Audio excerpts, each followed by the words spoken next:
Testimonial Podcast.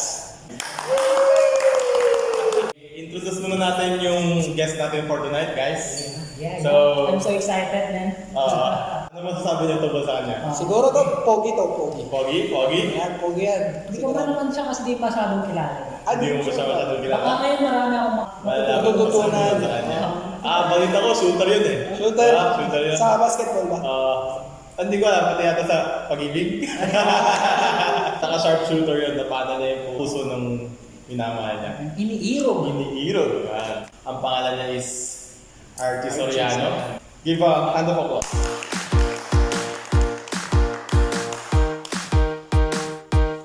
Yeah! Welcome. First time mo ba? Sa ganito? Interview. Ay, first time ko to, kaya kinakabahan ako.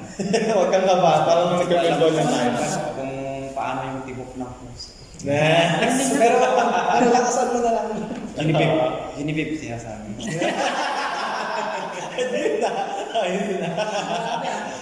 The first question is, Sino can you ka? introduce yourself? Ako pala si Artie Soriano from Kapalayangan, Bawang La Union, 36 years old, and single and ready to mingle. Yeah! Ready guys! Lagpas ka na pala sa kalendaryo, bro. Itong podcast natin, kuya, is about testimonials, life, faith, and Christian world. Gusto namin malaman yung kwento mo sa pagiging Christian mo, yung mga struggles mo natin, challenges mo bago ka naging Christian, and paano mo inabsorb si God, like yung kwento bago yung pagpapanong kay God. Parang sino ka ba? Sabi kasi nila noon, sabi nila, ang tao daw na walang kwento. Walang kwento. Ay, tanongin natin siya. May kwento ka ba, boy? Meron siyempre, lahat naman tayo may kwento eh. Pero hindi tayo pare-parehas sa lahat ng mga kwento.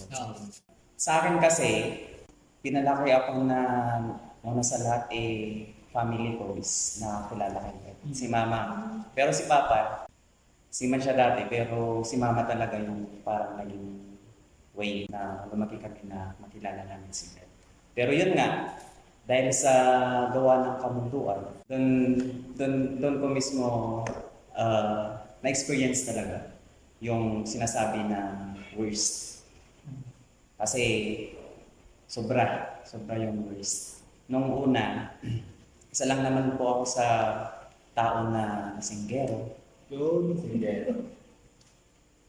Mga bisyo, yung bisyo na sigarilyo, bisyo na yung paglalasing kasi hindi na normal eh. Yung tipo na pagka sa alak yung usapan, parang wala nang bukas. Ikaw ba yung tipo na ano ko yan? Nagtotok ng nagnanak ng mga tindahan pag nagsarado. Pagkabos na yung Try mo na. ate, pabili! Pero gano'n ba? Sa totoo lang, marami akong experience dyan eh. Yung masaklap dyan kasi, pagka medyo ginaganahan na tayo sa mesa, at saka kulang ng alak, kahit tulog na yung may-ari, talagang hindi na kinakatok eh. Binabato na namin. Sa mga maestro dyan. Bibigyan ka namin ng pagkakataon. Pero noon po yun. Iba na sa ngayon. Yun, kaya yun yung pinakamasaklap. Pinakatok eh. Talagang bato na. Saka hindi na yung bato na maliliit. Alam mo yung talagang may gising yung buong barangay. Mabubutasan yung bukong ng katamaan, mga ganun. Yun, so, dun sa bisyo, anong age ka nag-start mag-bisyo? Yun yung third year high school ako. Pero second year ako noon, talagang mabait na talaga. Kumbaga sa tingin ng mabait. second year noon, mabarkada na kasi talaga ako, mabarkada. Tsaka doon nag-start yung niyayaya nila ang magyosi. Pero dahil sa pagka hinihit-hit ko yung sigarilyo, sumasalat yung May lumalabas na usok. yung usok na. Kaya hindi pa doon nag-start hanggang naging dancer na kasi ako. Ah! Dancer ka pala. Dancer is Dancer is Patingin ng sample. Hey! May sample ba tayo dyan? Tinalo mo yung gano'n-gano'n mo. Iba na yun kagabi. Okay, pansin mo nga eh. Nakakatakan tayo mamaya. So yun, nag-start ako ng pag-yoyosi siguro, yung talagang yosi na talaga. Yung pagka umihigit hanggang sa buo. Yun naman yung uso. Third year na ako. Third year. Tapos doon na rin nag-start yung alam. Bilang ala. Ibang vision. Kasi na-try ko na rin po yung energy. Ay. Mga ganun. Dahil sa influensya ng mga pagka-ganong katawa. Guwapo. Oo, nakakapogi raw. Trinay mo naman. Eh, pumogi ka ba? Yun nga ang masaknak eh. Parehas lang yung tsura. So, di ba sabi mo nun na lumaki ka sa Christian family. May mga times din ba na parang kailangan mong sumunod kasi nga Christian yung, di ba nagbibisyo ka na dati. May mga times na din ba na sinusuway mo yung mga parents mo, o sinusuway mo yung mga sinasabi ng matatanda na hindi, kailangan ko gawin to kasi gusto ko, anong gano'n. Nasa high school ako nun. Talagang pagka hindi ka sumunod sa gusto ng magulang ko nun, grabe eh, yung parusa sa akin talaga. So, ibig ko yan na nagbibisyo ka, nag-church ka. Oo, Good. yun yung masakit. Yung reason lang bakit ako pumunta sa church is dahil sa allowance ko. Kasi pagka hindi ako pumunta ng church, wala akong allowance.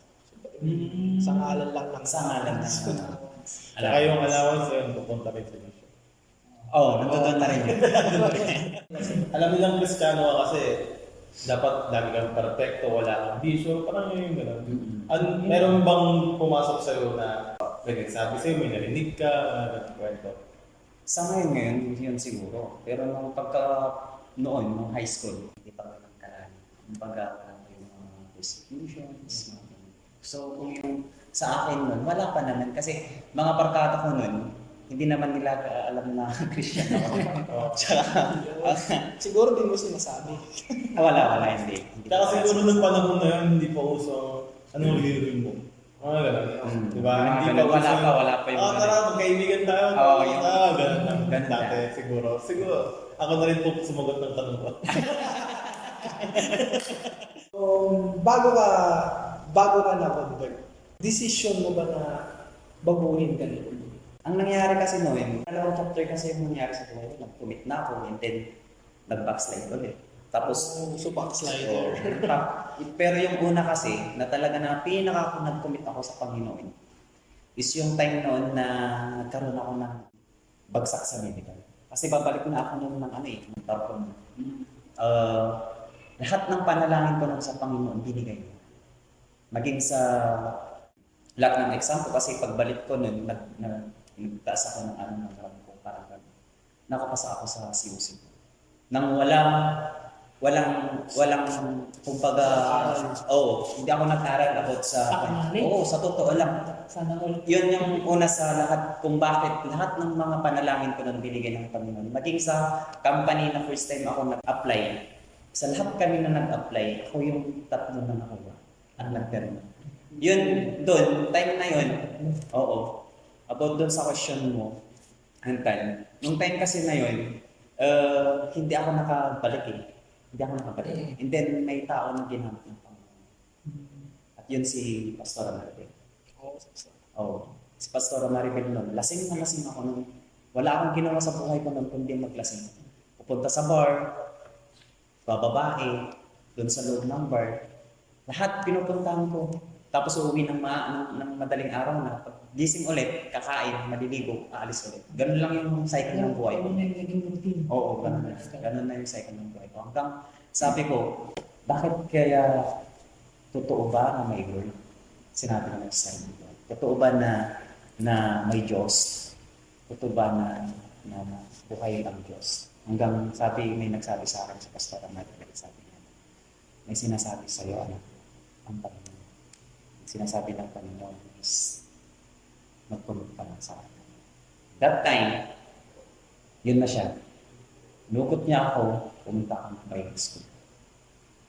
Yun yung una. That's the first one. Yun Then, yung yung first. may backstyle siya. Yun, no, mayroon ulit. Ah. Tax rate ulit ako. So, you mean, Kuya, nag-Bible school ka, Yes. pero nag-backslide. So, ano yung rason? Gusto namin malaman. Ano yung rason kung bakit ka nag-backslide ulit? Yun yung isa sa magandang katanungan sa totoo. Yun nga eh. Yun yung pinakamahirap na i-explain sa totoo. Kasi ando doon na eh. Kumbaga yung init ng pagsisilbi mo sa pagsisilbi ko sa Panginoon, yung tipong kumbaga submissive, ando doon na lahat eh. Pero talaga ang kaaway. Grabe. Hinok niya ako sa bagay na never ko napansin at hindi ko nakita in the first place pala. At yun yung mahulog ako sa pagsasama. Doon na ako nalulung. Wala akong vision noon nung una pa lang. Hindi ako naninigarilyo. After ng Bible school, di ka na nag-mission. Ng mga... Anong after ko ng Bible school, may church noon dito sa Nagrian din. Doon na ako nag-full time as a leader. And inuwakan ko ng mga kabataan. Then, time na pumunta ko doon sa doon na sa yung pagsasama. Alam kong may business ka dati. Ano yung kwento ng business mo na yun? Kasi feeling ko dati successful ka, siguro meron kang business na ito in this age. Malaki yung kinikita. Then, that time ba, nung may business ka na, Kristiyano ka na, nag-devote ka na, nag-commit ka na sa kanya? Yung biyaya, sasabihin mong biyaya yun. Kasi kung isipin ko lang talaga, nung hindi na ako nakapunta ng abroad, paano na income ko? Parang gano'n. Nung nag-commit ako sa Panginoon, yun yung deal ko sa Kanya. Yun yung pinaka-deal ko sa Panginoon that time. Na Lord, I will stick kung ano yung plano mo sa buhay. And then, ang pinaka-first na hiningi ko sa Kanya is income. So doon, binigay ng Panginoon, hindi lang siya talagang binigay niya na konti. But then, talaga, imbuhos na eh. Binuhos niya sa akin. Milyon talaga yung dumaan sa nagbabain sila ka ng mga baka. Kahit ilang, kalabaw. Pagka season of ng mangga, nagmamanage ko ng sarili kong bodega. Ganun. At yung pasok talaga ng pera, hindi ko rin alam kung saan pupunta. I mean, kung saan nanggagaling at saan din napupunta. Tipong ganun. Kasi nga, hawak ko, sa totoo lang, hawak ko yung pagka lumabas ako ng bahay, 150K. Hindi pa masahe ko pa wala. Dahil sa akin. Feeling, para sa akin, yun yung pinaka-hard na lesson na matututunan mo sa kanya. Nag-wish ka na income, then bigla ka niyang babagsak. Alam mo yun, nandito ka na. Diba? Naghingi ka, binigay niya. Tapos, minanage mo ng mali. Ito ka ulit. Kasi, mapifeel, mararam na, ang tawag doon. Doon ka na iti-test kung paano mo gagawin or paano mo i-manage yung hiningi mo sa kanya. Diba? Kung ba yung hiningi mo sa kanya, binigay niya sa'yo eh. Ngayon, binigay niya. Ngayon, paano mo siya i-manage? Papunta ba pataas ulit or mas mababa ka? Kasi ngayon, time na yun, Christian ka na, doon ka na. Diba? Diba? Na-committed ka na. Anong nangyari? Can you tell us more about that kwento? Anong nangyari? May illustration yan. Yung kaaway kasi, ganun kanya titirahin. Sa una talaga, dahan-dahan. Ang nangyari kasi sa akin nun, leader ako dun sa Pakmutan. Ang nangyayari nun, may ministry ako. And then, sa akin naman, unti-unti na akong nahihila ng kaaway sa plano niya. Hindi ka naging aware. Oo, hindi ko nakita. Gaya ng illustration na sa una na itatali sa'yo yung sinulit. Kaya mo pagtanggal. Yung paulit-ulit na kasi na nangyari. Doon na ako na talagang kumbaga na-hook na ako ng plano ng tao. Hanggang pinabayaan ko ng ministry ko, hindi pa pumunta sa church, wala na. Mga priorities ko sa buhay, parang kumbaga kamunduan na. Wala na akong laman ng isip kundi magkaroon ng pera. Wala na akong laman ng isip nun kundi kailangan may pera yung bursa ko. Kasi pagka may pera yung bursa ko dati, Diretso sa klase. wala na. Ayun, kumbaga pagka may pera, alam mo yung feeling na hina, pagka may pera ka, marami kang pera, wala kang kailangan. Yun yung pinakita sa akin ng Go kaaway. ka naman, go. Kaya kung bakit sabi mo kuya is dahil doon, naging okay na ako sa mayroon ako. Nawala na yung talagang spiritual life ko. Kaya doon talaga ako nabagsak din. Totoo yung yung sinabi nila, no? For the love of money is the All kinds of evil. alam mo, bro. I got you.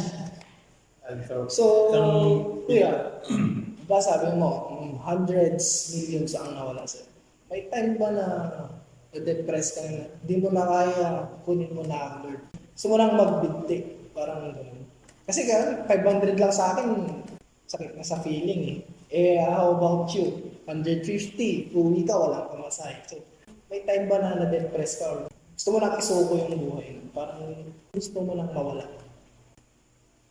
Talagang nangyari sa akin. Yung depressed talaga. Yung kung iisipin ko lang, babalik ko lang yung mga no, talaga. Wala na talaga yung salitang na faith, na pag-asa. Wala na eh. Wala na talaga na-experience ko yung nasa loob na lang ako ng barko. Yung tipong kumbaga kahit man lang maliit na sinag na oh, wala na eh. Yung tipong wala na. Yung tipong wala na talaga. Kaya kapag sa tanong na depressed, kaya naluluwa ako kasi kung tinitignan ko lang yung mayroon ako dati, nung time na yun, hindi ko yung makakalimutan talaga. Yung walang na akong pag-asa. Pero na naman ginamit ang Panginoon. At yung ginamit niya nung una na tao, siya rin ulit yung ginamit. Pwede ba kung malaman namin kung yung detalye, yung sa pangalawa, kung paano siya, Paano mo paano ka nagbalik? Oo. Yung detalye. Nung time, wait. Yun yung, nag-commit ka, may backslide. Yun yung backslide. Oo, yeah. Ngayon, itong kwento ngayon naman to. Ay, parang Ngayon, para manilatan tayo. So, yung kwento naman ngayon to, yung pagbabalik mo. oo. From the From backslide. zero to From- hero mo. Ngayon, From the greatest comeback. kala Sa ko kanyang greatest buhay. showman. At papakinggan. Kala ko greatest showman. Alam ko nga, great taste. Papakinggan natin yung Baka greatest naman, comeback sa great kanyang taste. buhay. naman naman tong interview na to, pinapayak mo. Ayun, din. Ay, sasabihin Gusto ka ko namin. malaman. Eh. Kuya, may question ako. Gusto ko malaman kung ano yung sinabi ni Tita, ni Pastora Maribel Oh, na yeah. words para Encourage ako. magbumalik. Ay, hindi tayo. Kasi ang powerful nun eh, yung word na yun. Yung from depression, tapos bigla ka nang babalik. Tapos magpukumit ka, nag-ministry ka ulit, nag-leader ka ulit, di ba? Yung word na sinabi niya sa'yo, kahit sabihin na kung paano niya sinabi, ang powerful nun eh, malakas nun, di ba? Hindi ka basta-basta Hindi ka basta-basta mahihila dun sa kung mahina. yun, di ba? From the darkness. Hello darkness, my old friend. Masunod. Ayan.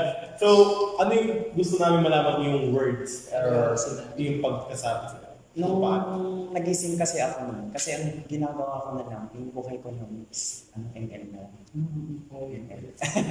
Which, para mas detail tayo, what year? I mean, Last year lang. 22. 22. So fresh. Para hindi mga nasa month of November.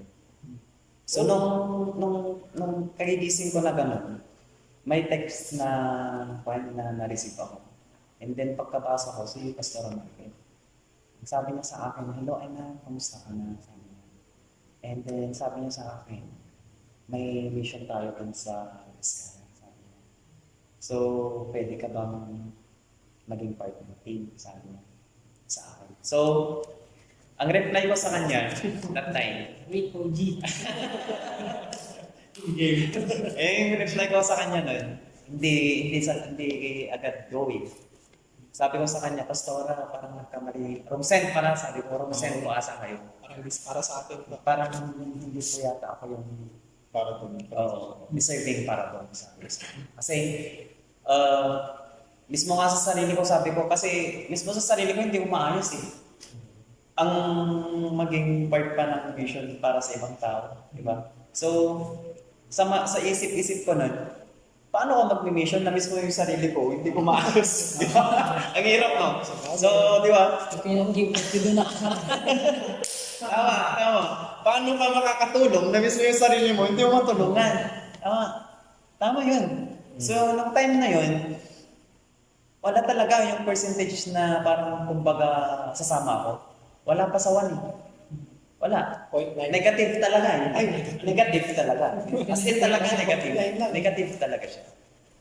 And then, paglabas ko ng kwarto, naiihi ako nun. No, hindi ko alam na si mama pala, nandun din na siguro tinext din ni Pastor. And then paglabas ko ganun, niyakap, sabay ko nung tabi sa kwarto. Tapos umiiyak ko siya doon. Hindi, siyempre, sa akin kasi, mother talaga yung puso ko. Mother thing. Kaya, sinundan ko siya. And then sabi ko sa kanya, bakit ka umiiyak? Sabi ko, naawa daw siya sa akin. Kasi, ayun nga, wala nang nangyayari sa buhay ko. Doon na lang ako sa room, hindi ako kumakain. May tubig ni pa doon ko, wala. So, nung time na yun, umihi ako, bumalik ako dun sa... And then, umupa ako dun sa kama. That time pala, pinagpipray na ako na. So, pag upo ko dun sa kama, sabi ko dun sa message ko kay Pastor, tapos nakailang delete na ako. Sasabihin ko, sige po Pastor, tapos didelete ko ulit. Sige po Pastor, tapos didelete ko ulit. Nakailang ganun ako. Parang pelikula lang. Ayun, ganun talaga. Tapos nung time na sabi ko sa sarili ko, wala naman akong ginagawa dito. Sige po, Pastora, pupunta po ako. Pero wag dito ako gagamitin. Wag niyo po akong gagamitin. Kasi, sasama po ako sa inyo, mag-o-observe na ako. Kasi kung papatayoin niyo po ako, mismo sa sarili ko, sabi ko, hindi ko po kaya. Ano yung wag mo po akong gagamitin? What do you mean by that na gagamitin? Kasi dati na ako nag-mission din. Simula nung pagka-graduate, bago kami mag-graduate kasi, nag-mission kami doon sa Sinai, dito sa Ilocos Sur. Pagka-mission kasi talaga, mag-house to house ka, pupunta ka sa mga tao. Evangelism. Yung tipong gano'n. Hindi ko alam yung mission na yon na church yung pupuntahan namin. Ang alam ko parang gano'n. Parang gano'n na type of mission. Syempre, pagka about sasabihin niya sa akin na mag-house to house ka, sabi niya sa akin, paano ko mag-i-encourage ng pupunta doon sa gawain ng Baka Panginoon? mag-disgrace na kayo lang. Iba kapag iba yung May turo. May turo. iba yung Encourage, tipong at saka yung naniniwala kasi ako na yung spirit kasi na dati naman ako leader. So may ganun na rin akong kaalaman na yung espiritu tas yung dapat yung inaano mo sa pupuntahan mo is yung espiritu na galing sa Panginoon. Ganun. Sa akin wala eh. Kahit man lang kausapin ko Panginoon, that time wala. As in zero talaga. Pero see, that's the power of prayer sa pag-uunong pa lang, di ba? Hindi naging aksidente na naihi ka. Pinakiki ka niya para lumabas. Isipin mo na, hindi siya uminom, pero nainom siya. Di ba? Pasok ko tubig sa katawan niya. Di ba? Mamati ka ang palabas niya ako misbuka that time. Malamang.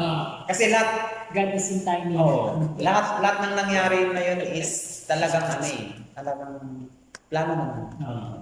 Tama.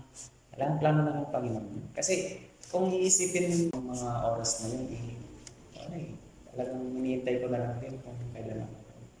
Kukunin. Pupunin ka na. Hindi ba alam ni Lord kung hindi ko. Kasi wala eh, backslide dati. So, yun. Nung sumama ka na doon, ano yung naging experience mo naman doon sa pag-mission? Bagong Kasi feeling ko ito yung nag-convert talaga sa akin. I mean, talagang nag-persevere ko para mag Gusto namin malaman. Malay mo, baka mag-mission rin kami bukas. Pagkakaalam ko, magkasama tayo. Ay. eh.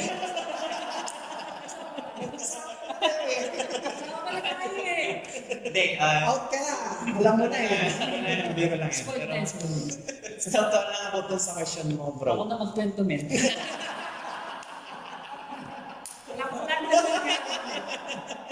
Eh, ganun ba ito? Sa pagtulog eh. Pero grabe doon men. Oo, okay. Matalastas lang yun. Oo. Yung lamok nila doon, malalaki. Sip-sip. Kasi pumili na ka ba? Alam mo yung expectations na sinabi ng muna na May winter. yung resort. Resort? Ako na. Sabi namin din, Wow. Resort pa. Pero ang ganda doon. Yung mission na yun, anong ginawa niya? Anong mga events ng mission na yun? nung time na yun, papunta na kami, doon pa lang kasi nangungusap na si God sa akin. Papunta Hindi, papunta pa lang. Talaga, nangungusap na sa akin ang Panginoon. And then yung tipong kumbaga, about sa pag-asa. Nung papunta pa lang kasi, yung pag-oo ko pa lang, nawala na yung ano eh, nawala na yung parang pinakip sa akin ng kaaway na hanggang dyan ka na lang. Yung talagang apak-apak. Napak-apak na ako na hanggang dyan ka na lang. Natanggal na kasi yun eh. So ang nangyari ng time na yun, pumunta kami sa Kasibu.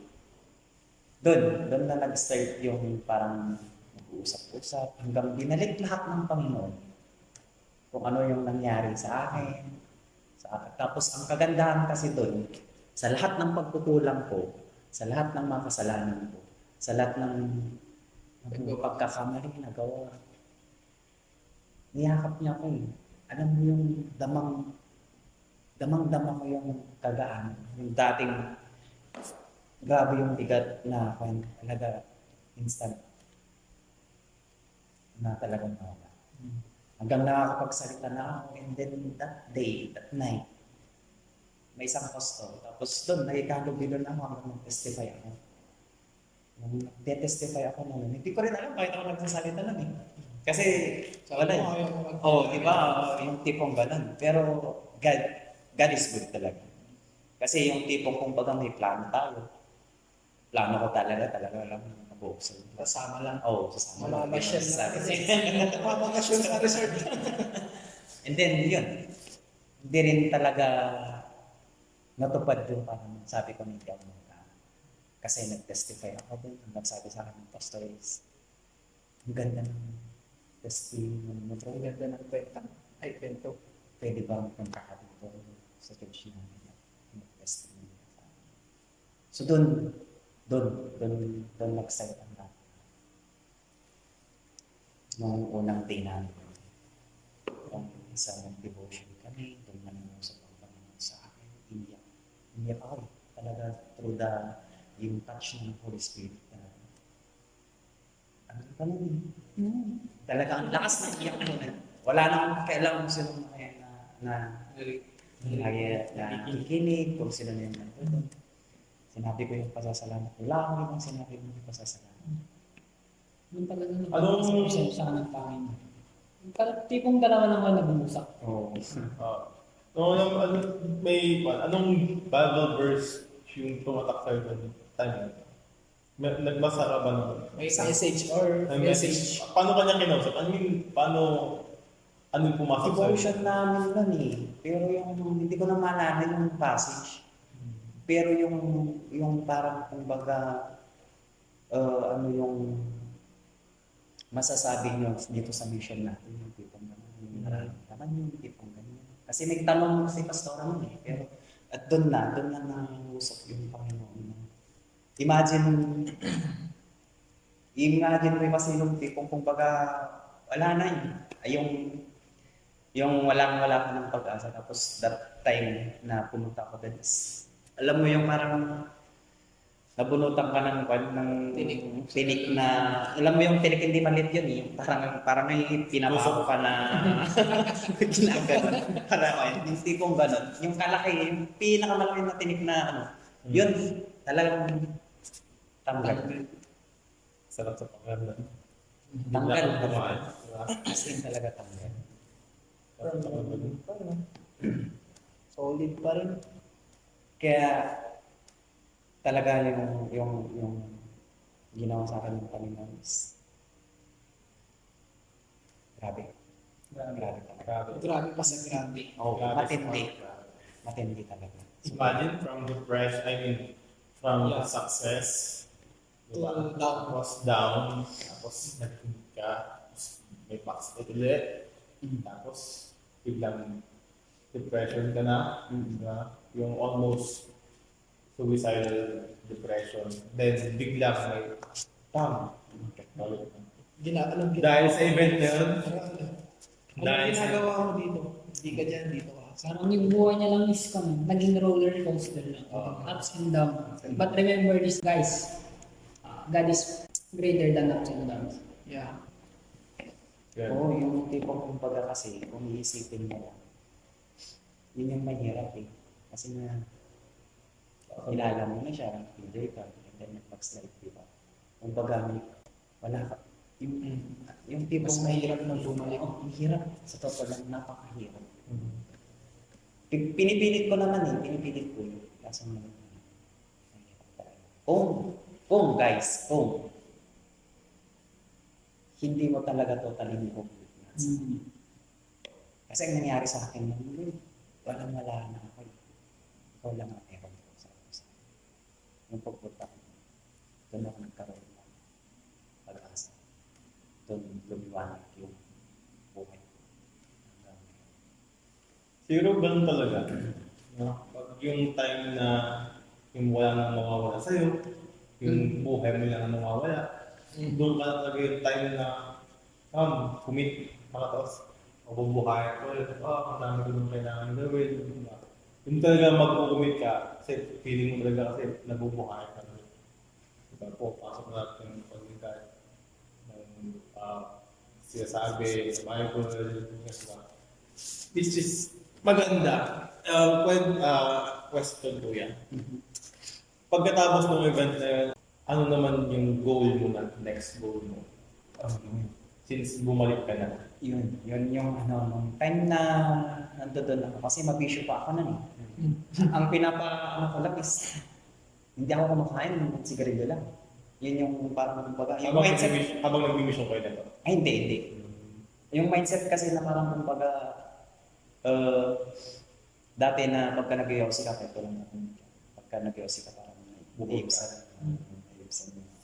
Nung time na yun, instant din. Sa mission, instant din na naman yung yung paninigarilyo. Wala. Talaga, as in talaga, Tanggal siya. Inom? Talaga, inom? Tanggal siya. Wala.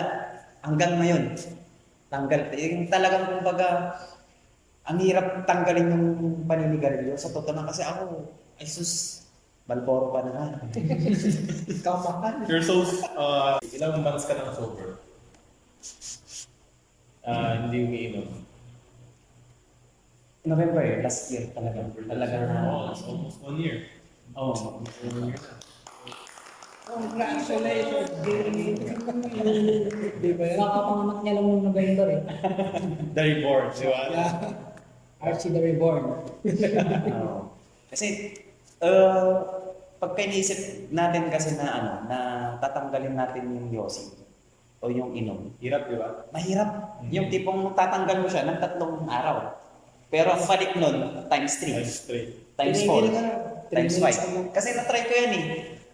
Yung hinit-hit mo, hindi mo hinit-hit ng 3 araw. Hihit mo siya. Kaya eh. Totoo yun. Kasi yung tipong, yung baga mo, Hahanapin niya. hahanapin niya. Yung nicotine level mo, yung nicotine content na ini-intake mo, hahanapin niya. Pero sa totoo lang, pinakamadaling tanggalin na bisyo, alak. Hindi ka hindi siya yung mahirap na mahirap. Hindi kagaya ng sigarilyo. Mahanap mo. Kasi addiction siya, di ba? Yung alak kasi, it's not addiction eh. Parang paano lang siya, pampalipas oras. Hindi kagaya ng nicotine na may pumapasok ko ng chemical sa katawan mo. Tsaka parang minuminuto. Hindi yung alak ah. Eh, kung minuminuto ka sa alak. Minuto ka rin kasi. Ako minuto ka rin kasi. O ano rin ang mawala.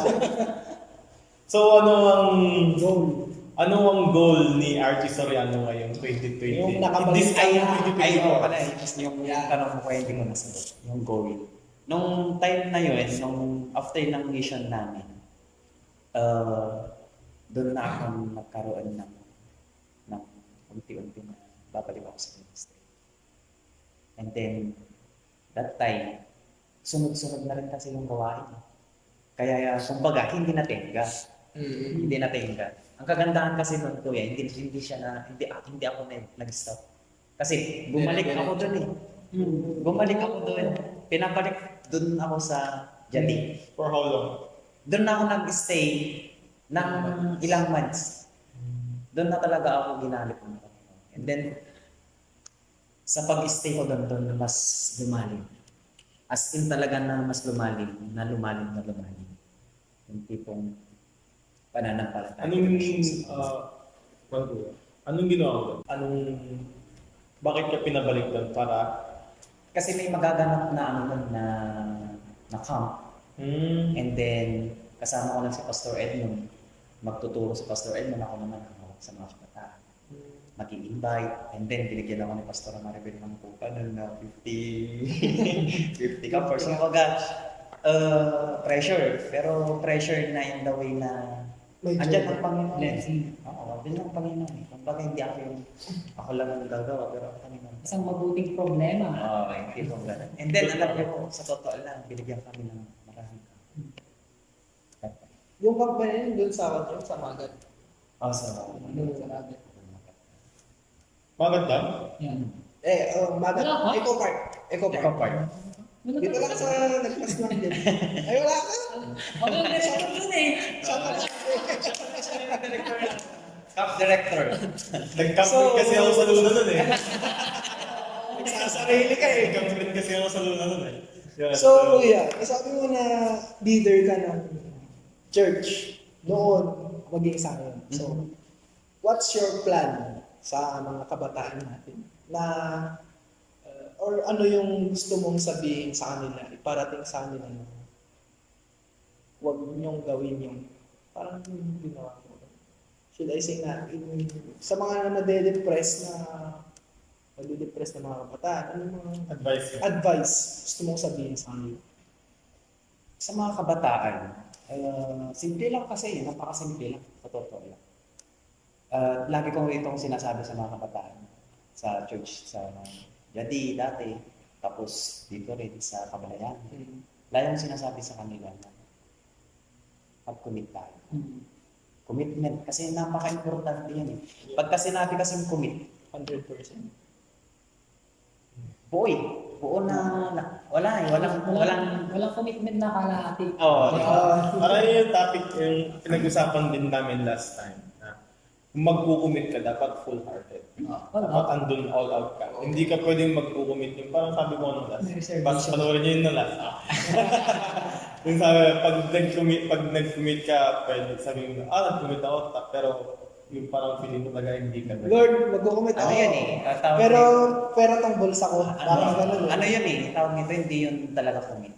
Kasi pagka sabi nating commit, lahat. Mayroon Wala. may part yung anong tawag doon? Partial commitment. Ito muna ibibigay ko. Kasi hindi ito lang yung kaya ko ibigay. Hindi kaya. So guys, narinig nyo ha? Mahirap yun. Commit. Commitment. Yun yung pinaka-word na mahirap para sa mga Kristiyano, no? Hirap eh. Para, hindi siya yung, naniniwala sila, yes. We believe naniniwala sila. Then may faith sila, pero yung magkukomit sila in one thing, di ba? Kahit sa isang bagay lang, kunwari ka, anong pinag-usapan namin is magkukomit ka sa music team, magkukomit ka sa media, o magkukomit ka sa youth. Kahit diba? anong ministry. Anong ministry. Tapos magiging partial lang. Parang hindi ka talaga nandun eh. Diba? Parang hindi mo siya pwedeng tawagin commitment. Oo. Parang wala lang. Ano na yan? Yung tipong Pastime.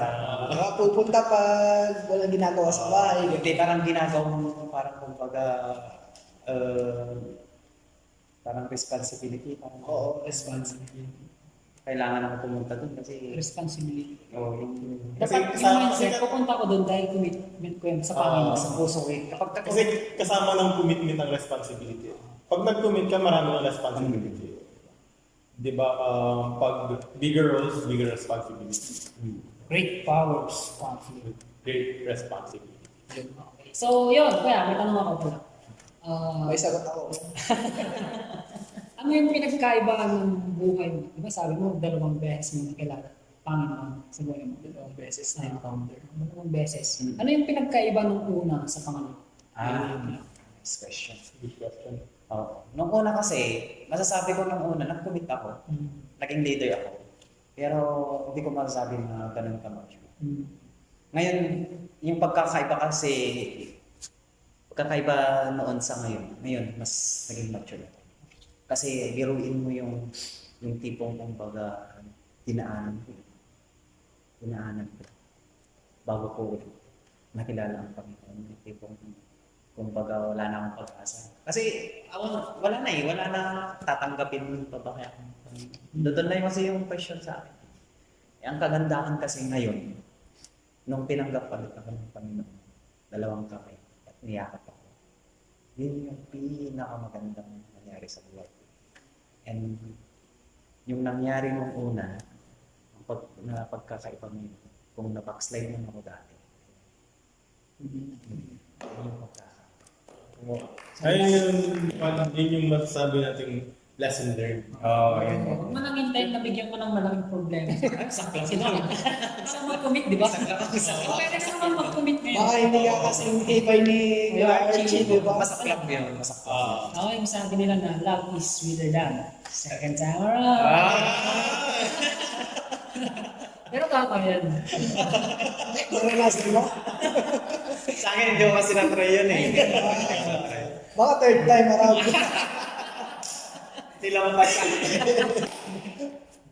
Oo, huwag nyo nang hintayin. Ilang pro. Tsaka hindi ganun kadali yung madadepress ka. Paano, sabihin natin, paano pag wala yung taong puhugot sa'yo doon? Like, Pastora Maribel na ginawa para kay PRT. Paano pag nagbigla ka bumagsak? Diba? Taas mo eh. Taas mo. Tapos, hindi ka naniniwala sa kanya. Tapos biglang walang tao nahihila sa'yo. Doon tayo mapupunta sa talagang dead scenario na talaga, di ba? Kasi walang hihila sa'yo eh. Mabuti kay PRT may humila. Di ba? Meron at meron bumuhat sa kanya. Which is, yun yung talagang Actually guys, to be honest, laman ng si Kuya Archie. Prayer request ng church. Yun. Every time na may prayer conference, prayer gathering, laman si Kuya Archie ng bawat. Kasi- sa totoo lang kasi si Kuya Archie guys, kwento ko lang, isa siya sa mga naging leader namin. Yeah. Sabi niya noon na first OG. na nag-leader siya, kami yung mga nililid niya noon. So tingnan niyo naman kung ano yung buhay namin ngayon. Tapos makikita namin yung leader namin. So guys, pinag-pray namin. So let's Iba ka naman namin. hindi ko nga maintindihan yung suit natin ngayon eh. Oo. outfit check. Wag. Hindi na. Yun pala yung nagawa ni Kuya Archie sa kanya. Ang sama naman. Ganito kasi yung formado na ngayon ganito na siya ngayon. Ay, kung ganyan na ituturo ni Kuya Archie, hindi na ako sasama. So, ngayon Kuya, you're going to be a pastor? Are you planning? Or you're planning, I mean, yeah. Or you have a calling? Noong una kasi, sabi ko doon sa Genting na parang kumbaga tutulog na ako sa church. Oo, kumbaga ganito lang talaga.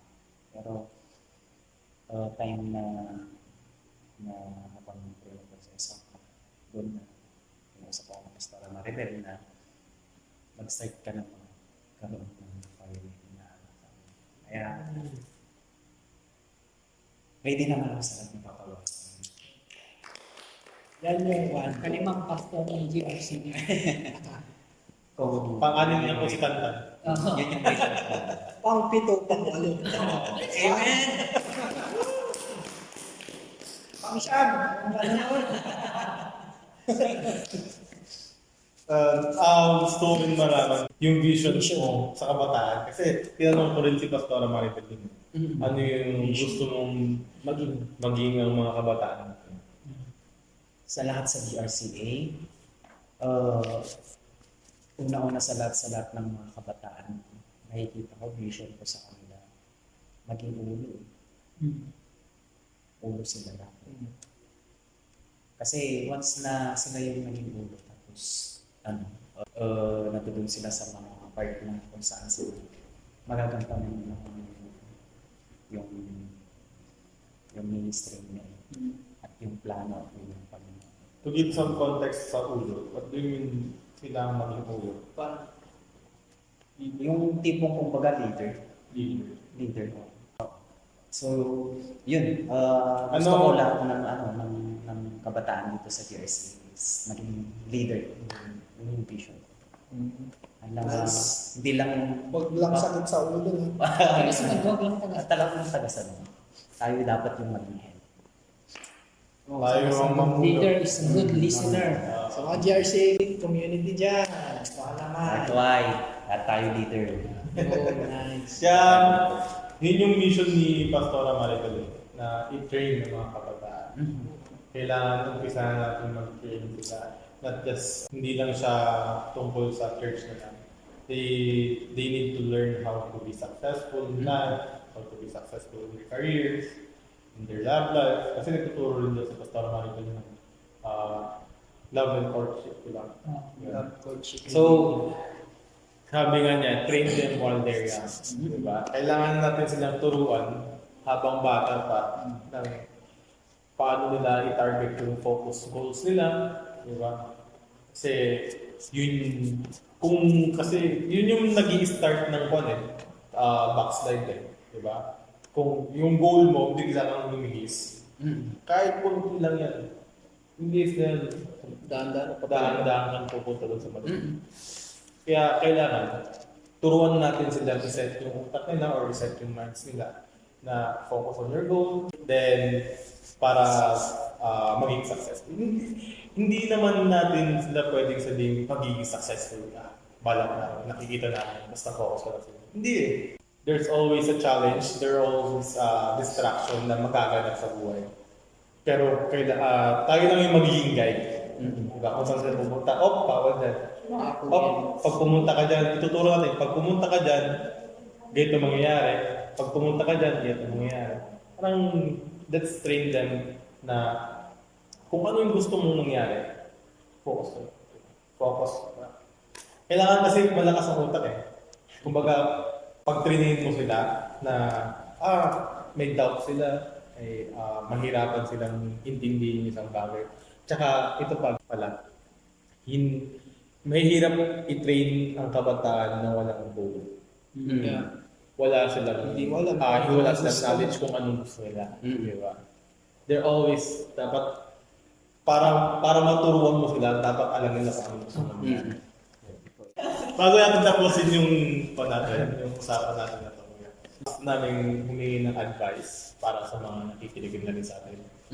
Dun from your experience, kung ano magbibigay mong advice from depression, tapos hugot, from depression, tapos hugot. Ngayon, full-hearted na committed na mag-ministry na. Anong magbibigay mong advice sa mga nakikinig? Sa lahat ng mga nakikinig, nanonood, unang-una sa lahat, mga kapatid, hindi po basta-basta na nandito lang po tayo dito sa mundo. At may advice ko po sa atin is nakilala po natin ang ating Panginoon Jesus sa ating buhay. At hindi lamang para makilala, pero magkaroon po tayo ng relationship. Kasi ang mundo po ngayon ay getting worse na. Hindi po natin alam. Paggising natin, kinamagahan po eh. Wala na po tayo. Life is short. So, mamamatay din tayo lahat. Magsilbi na. Magsilbi na tayo sa Panginoon.